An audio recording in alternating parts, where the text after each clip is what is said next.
Good day everyone. Welcome sa aton podcast, Straight Talk.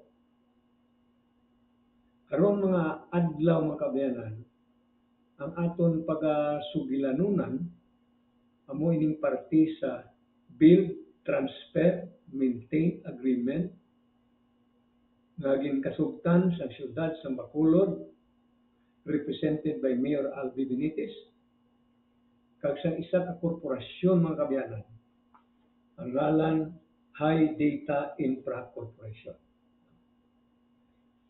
Ini nga project ni Mayor Albi is unquestionably the most ambitious. Ambitious kag completely a wasteful and unnecessary project at this point in time. Not only nga daw ka wasteful, daw hindi kinanglanon ni nga proyekto as we go along, as we discuss this one, purti pa ni ka very expensive nga project mga kabyanan. Because this project, ang iya project cost, is in the staggering amount of 2.105 billion pesos. Protect dako project ni. Siguro ini isa sa mga gusto ipabugal ni Mayor Albi nga one of the features ang iya natawag na super city. Okay? Just recently, ini nga project o ini nga kontrata na pirmahan sining Marso 3, 2025. Although napirmahan ni mga kabayanan sining karon lamang Marso 3, 2025, daw dugay na ni naging plano, dugay na ni nga gin-drawing. I do not know kung sino nag-drawing, no? Kag kung sino nagaplano nga nakasulod ini siya sa siyudad sa Bacolod. Ini nga korporasyon mga kabayanan, ginsugdan ni nga gin-drawing o kung ginplano o ginbihon mga kabayanan, mga pulo pa lang kaadlaw matapos ang May 9, 2022 election. Kasi diin si Mayor Albi was elected mayor of the city of Bacolod. Okay? So mga pulo pa lang kaadlaw mga kabayanan, may isa ka grupo o specifically may 3 ka tawo mga kabayanan nga nagsumiter sa Articles of Incorporation sa Securities and Exchange Commission for the registration of this corporation,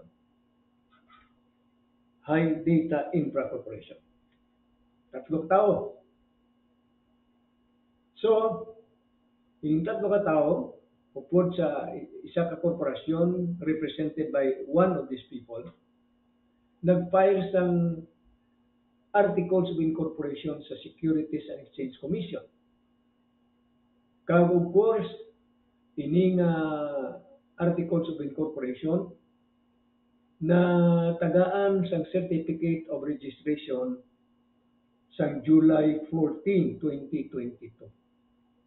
So nag-file sila sang Articles of Incorporation sang May 19, nakuha nila ang Certificate of Incorporation sang July 14, 2022. Ang mga 2 lang ka bulan nakuha na nila.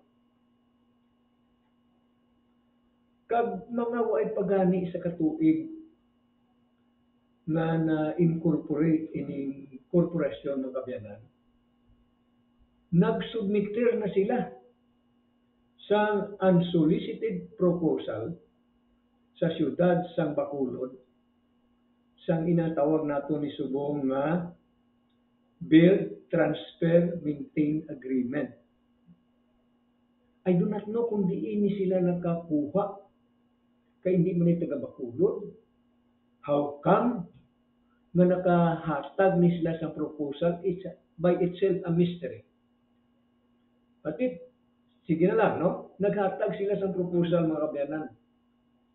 Kag ini nga proposal, nga ginhatag nila sa June 8, 2023, tun-an ni sa atong kuno nga mga leader diri, basically under Mayor Albi Benitez, kag nag-anong to the public, ay kabalo masyadong publiko ni kay wala tas ni gani kabati. Nag-conduct sila sang series of negotiation mga kabayanan parte sining unsolicited proposal sining nga corporation. Kag sang February 28, 2024, ini nga corporation kag ang grupo ni Mayor Albi naghimo sa isa ka certifications of successful negotiation.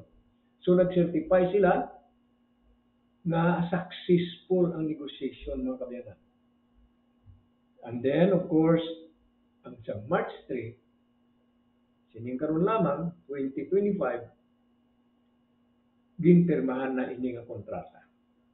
Daw kadasig, daw hindi maintindihan. Okay. Now, antis kita padayon mga kabayanan. Busi si tabi ining korporasyon na ini. Nasa din ang Bacolod City may kontrata. Na sobra 2, maari sa staggering amount of 2.105 billion pesos. So, usisaon tani. Una-una na ibalaan na na ini nga korporasyon bag-ulan ni gintukod.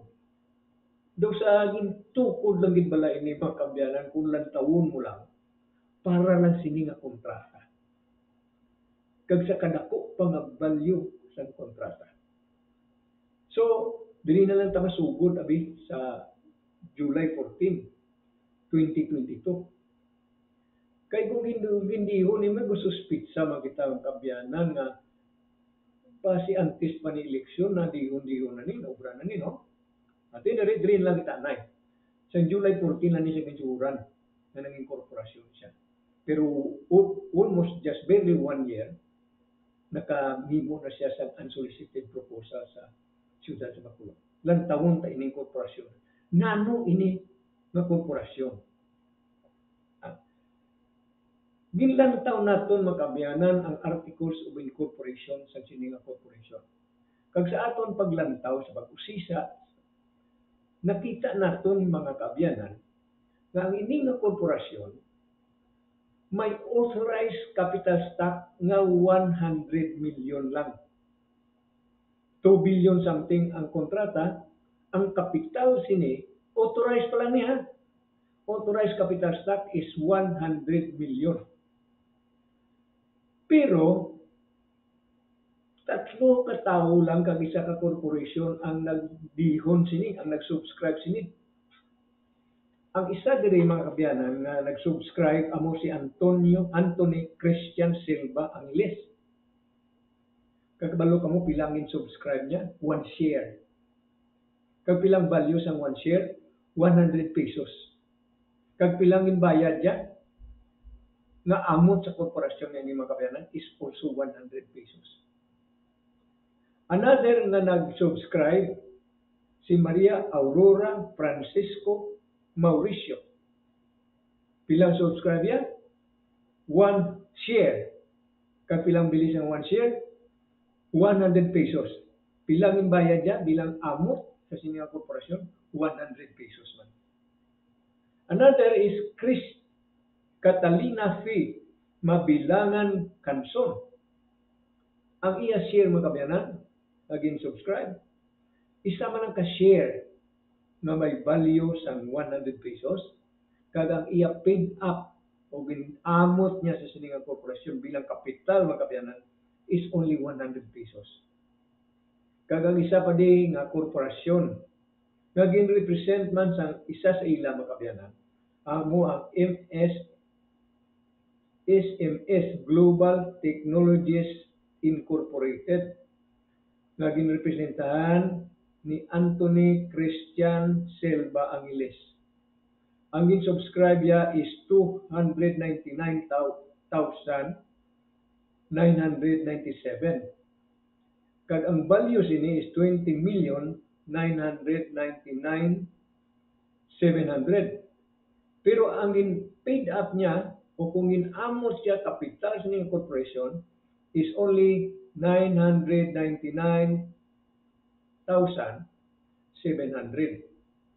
So suma total mga kabyanan na paid up capital o kung actual nga kwarta nga ara sa korporasyon na amot nila tanan sa nging tatlo katag 100 pesos is only 1 million pesos. So 1 million ang paid up capital o kung ang actual nga amot sining mga tao, they were able to enter into a contract with the city of Bacolod with a staggering amount of 2.105 billion pesos. Katingalahan daw makakalaba ni man. Abi kung ikaw sini sa ordinary lang na tao daw ka kung hindi na mapatihan nga isa ka 1 million ng iya kapital, kwartaya makaahimo siya sa kontrata. Now, ini nga contract makabiyanan, ini nga proyekto, daw ay mangginisang natawag na urgency. And yet, the contract was entered into apparently with indecent haste. Waay ni siya sa urgency mga kabyanan na ang pagapirmahan gini sino kaga pagahimuon gini sining tiyempo sang kampanya mga kabyanan, political season kampanya, kag considering pagit the fact na si Mayor Albi ma-end na ang iya nga term. So there is really no urgency. Why kinanglanon nga madali ka kay hindi man ni matter of life and death na klase kontrata. It can still be delayed. Dapat sini as a matter of courtesy. No?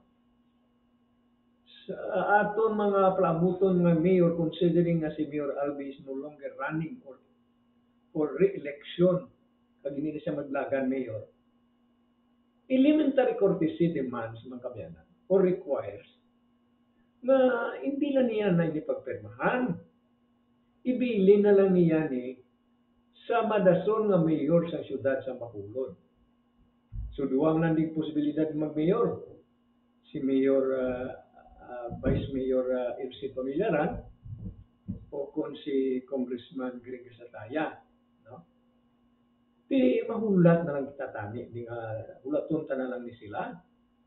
Pero nga, the big question is, the 2 billion question is mga kabyanan nga ang ginadalian gini nga ang himuon din ni subong ng kabyanan. Duay kita nakita na urgency, no? Kag siyempre kalamutan ini kay ang presyo sini masyado gid kamahal. Tani ang dapat ni mo ni Mayor Alvin nulat siya. Pero eksaminon tani liwat, no? Kung ikaw isa ka mayor, o bisan ordinaryo ka na mga negosyante mga kabyanan, kabalo ka naging ang kapital sini, kay kitaon man niya, man na si Articles of Incorporation sang iniwa corporation, is 1 million lang, did it not occur to the mind of the mayor? Pag sa aton mga sanggunian panglungsod, nabasi ini siya maka-ubra sa obraho niya, kag nga ini ang corporation, kagamay mo na sa kapital niya, nga may kaisog siya makabyanan, nga mag-intra sini kag mag-offer sini nga kontrata sa siyudad sa Bacolod. Reasons dictate nga kung ikaw prudent lang nga mayor o kung prudent nga mga miyembro sa sanggunian panlungsod ng kabyanan, hindi ka dapat magbaton sini nga kontrata. Hindi ka dapat magpasugod sini nga magkontrata ka sa ini sa kakorporasyon. Ang kapital niya lang 1 million. Do ka kustaw-kustaw na sini mga kabyanan. Do ginpilit na lang ni mga kabyanan. That's why ini nga kontrata has all the badges of a corrupt and corruption. May pangduwa-duwa ang pumuluyo sini. Normally, bisan ikaw man, kung ikaw mayor, I do not know kung si Mayor Albi, kung iya ni private nga kompanya, na ma-enter into a contract siya sa isa ka korporasyon mga kabayanan, ang kapital 1 million, pero ang kontratang inapsalig niya is 2 billion. Di ini siya magkuha in the first place ang kwarta ni. May salig ka bala sa isa ka korporasyon kung normal ka lang ang klase ng tao, kag prudent ka lang ang klase ng public official, mapasugot ka bala nga magkontrata knowing nga ini nga corporation has no capacity na mag-perform sa iya contract considering the amount involved sa inyong kontrata mga kabayanan. Yung taos niya suspitsa gini yan. Suspitsa gini. So dapat kuntani si Mayor Albi, ang mga members ng Sangguniang Panunsong, bilang kortesiya sa madason nga mayor,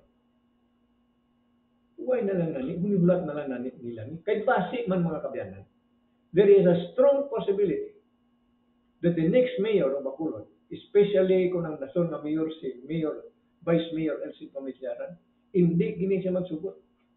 Mabudlayan gini kag maproblema kita sa mga kabayanan sa sininga kontrata. Amo na, si Mayor Greg, wala tayo balo kung nasugot si Mayor Greg. Pero ini ang kontrata, igo na di si Mayor Greg, o si Congressman Greg. Kaya iya ni kontrata sa Progreso, Grupo Progreso. Hindi ni siya kareklamo niya kontra, but I'm very sure na Vice Mayor Elsie will really question this contract mga kabayanan. Now, ano ini na contract in the first place? Antes kita palawid pag-isuglan. Ano ini ang contract? Under sini ang contract mga kabayanan,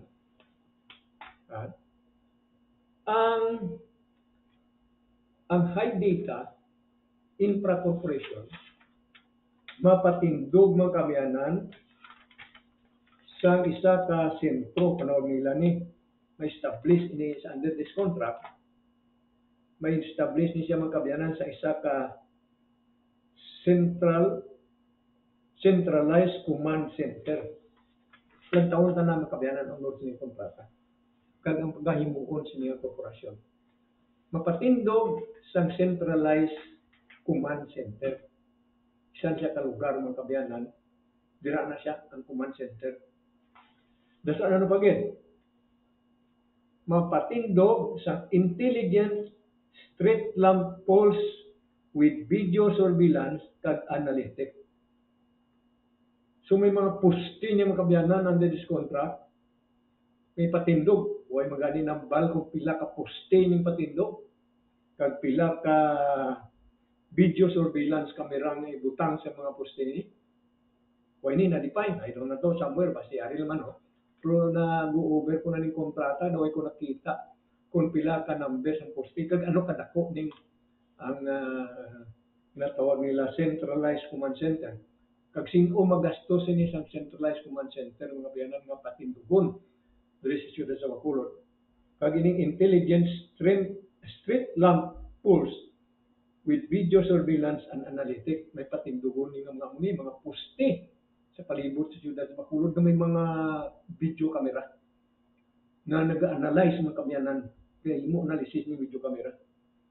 Dason may mga patindog pagid, may mga gadget pagid mga kabayanan, parte sa property tax and assessment bilang ini nga command center. Andot kung anong budget pangutang daw ay manidifine klaro mga kabayanan nga ma-analyze ang atong tax collection. No? May isa pagid mga kabayanan. May geographic information system. I do not know kung paano nila ni, no? Basi ari man sa kamera. May makita niya makabayanan ma-analyze ang bilog na area sa siyudad sa Bacolod sa iya geography. No? Bilog yang area. So ining natawag naton na street lamp poles. Hmm? Anong nahimo ni? I-install ni siya para nga para sa mag-promote sang kuno sang help promote and improve security. Amo nang purpose siya. Kag mga vehicular traffic flow, kung anong flow sa traffic, makita yan. Kag understanding the traffic pattern across the key road network sa siyudad sa Bacolod. So may steader na malagtaw niya sa dalagan sa mga traffic, mga kabayanan sa Bacolod. Ano mga movement na? No. Kay para makahatag kuno sa response, ma-responder. Halin sa command center. Kung tanaw mo daw ka, puti ka gwapo. No. But silingon, mamonitor man lang ni siya sa mga traffic. Kag anong kalatabo siya sa Bacolod. Dala na pa natin ni mga flood control mga kabayanan. Para mabalaan kung may flood, kung may bagyo, kung ano.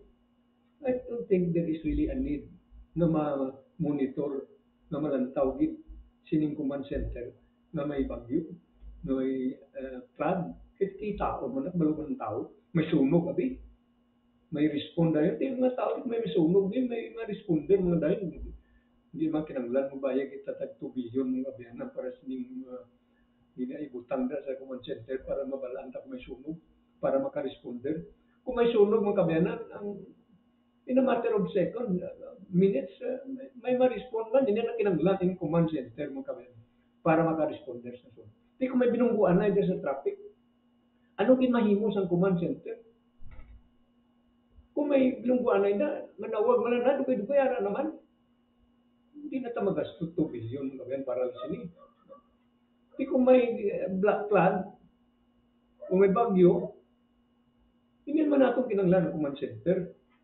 Kaya kada barangay mga kabayanan, ma-report mo lang na, nahimo ta naman na, huwag mo isang mga urgent need na butangan tagit yung natawag natin na automatic response, especially at the cost of 2 billion mga kabayanan. Di parte sa geographic location sa tax collection daw ay maging importante. So, gastos ng gid mga kabayanan nga proyekto sa siyudad sa Bacolod. Do ay gid katuslanan. So, ang importante sini subong, anong pagaymuon ta sini? Kay napirmahan na ni Mayor Albi, kag ma-implementar na ni. Kabalo ka, damo pa din mga obligasyon sa siyudad sa Bacolod. Ma-create pa na siya diri sa ano pa siya, ha? Ma-create pa na siya sa kag suno mismo diri sa kontrata makabiyanan. Tungod nga way kwarta ning korporasyon, tungod nga 1 million na. Isa ko sa obligation niya, mangita financing. Ga-admitter mismo sila suno sa kontrata. Nga way sa kwarta. Mangita pa sila financing. Ha? Dason, makita ta di sa kontrata mga kabayanan, nga mangita man sila subcontractor. Hindi man sila dali ka perform gid ni tanan nga mga obligasyon di i-subcontract man nila gali. Kay way man sila capability sini mga kabayanan nga maghimo sining tanan nga himon daw laway la ning kapital mga kabayanan. Ha? Gisahon ka sa kaulingon mo nga mantika. Amo ini ang sitwasyon naton sa sining kontrata. And so, kinahanglan batian ta sa mga kandidato sa pagka-mayor kung anong tindog nila dire. Makit-an ta kung anong ila tindog sa mga kabayanan kay para masubong pa lang na questionon tanan niya. This is a contract that is highly disadvantageous to the city of Bacolod. And tawagon ta si Roger Jer, this is one the contract, worse pa ini. Sang sa gimbaklar na daw ta dira sa Hacienda Conchita sa Murcia o sa Decodes dira sa ano ba ni Granada. this is clearly highly disadvantageous to the city of Bacolod kag pwede mo ni mapailan sa anti-graft and corrupt practices. Excuse me. So with this note, kabayanan, excuse me, diri na lang kita, binago nyo lang mga taga Bacolod, kag i-consider nyo ini nga ginhimo ni Mayor Albi. Upod na diri mga kabayanan, ang miyembro sang grupo Asenso nga nagbulig man ni paagi sa paghatag authorities kay Mayor Albi nga matigayon ini nga kontrata. Clearly, highly disadvantageous to the city of Bacolod. And of course, dala na di si Congreg kay ilan ni grupo sa grupo Asenso. So with that note, dali lang kita anay sa mahatag naman kita sa atong nason nga pagkitaay in another edition of Street Talk. Ini yung host, Atty. Joey Duhilio, nagpaalam sa inyo kag mayong good day to all.